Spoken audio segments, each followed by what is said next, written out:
युद्ध कधीपर्यंत चालेल ते सांगता येत नाही. अमेरिकेचे अध्यक्ष डोनाल्ड ट्रम्प यांचं वक्तव्य. 15 दिवसांनंतरही ट्रम्प यांच्याकडे नाही माघारीचा प्लॅन. इराणवर अवकाळा आली आहे आणि तिथलं सगळं ढासळतंय अशी दरपोक्ती. अमेरिकेकडून इराणचं लष्करी तळ खर्ग आयलंडवर हल्ला. राष्ट्राध्यक्ष डोनाल्ड ट्रम्प यांची माहिती. 15 दिवसांच्या युद्धातील सर्वात मोठा बॉम्ब वर्षाव असल्याचं वर्णन. अमेरिकेकडून मोजतबा खामेनींवर इनाम जाहीर. मोजतबा खामेनींची माहिती देणाऱ्याला मिळणार $1 कोटी बक्षीस. खामेनींसह इराणच्या 10 नेत्यांवरही इनाम जाहीर.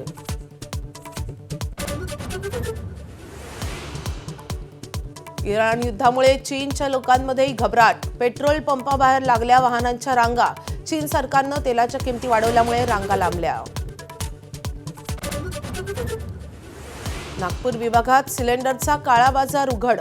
अन्न व नागरी पुरवठा विभागाकडून धडक कारवाई. 6 जिल्ह्यात काळा बाजार करणाऱ्या 5 जणांवर गुन्हे आणि 110 गॅस सिलेंडर जप्त. युद्धभूमीतून भारतासाठी दिलासादायक वृत्त. एलपीजीच्या 2 जहाजांना हॉर्मुझच्या सामुद्रधुनीतून जाण्याची इराणची परवानगी. एका जहाजानं सामुद्रधुनी ओलांडली.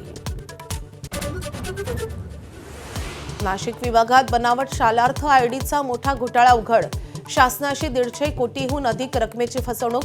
तत्कालीन 3 शिक्षण उपसंचालकांसह 841 शिक्षक आणि कर्मचाऱ्यांवर गुन्हे.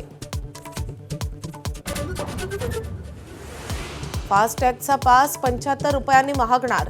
3000 रुपयांचा पास आता 3075 रुपयांना मिळणार.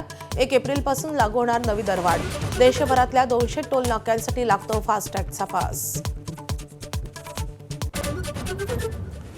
देशात वर्षभरात 166 तर राज्यात 41 वाघांचा मृत्यू. राज्य सरकारकडून विधान परिषदेत आकडेवारी सादर. वन संरक्षणातील हलगर्जीपणा, शिकार, मानवी हस्तक्षेपामुळे वाघांचे मृत्यू होत असल्याचं समोर. खासदार सुनील तटकरे यांचा आमदार महेंद्र थोरवेंच्या विरुद्ध 65 कोटी रुपयांचा अब्रू नुकसानीचा दावा. मंगेश काळोखे हत्या प्रकरणातील थोरवेंनी केलेल्या आरोपांविरुद्ध तटकरेंचा दावा. फिरकीपटू कुलदीप यादव आज अडकणार लग्नाच्या बेडीत. अनेक वर्षांपासूनची मैत्रीण वंशिका चड्ढासोबत मसुरीमध्ये लग्न. टीम इंडियातले अनेक सहकारी मसुरीमध्ये दाखल.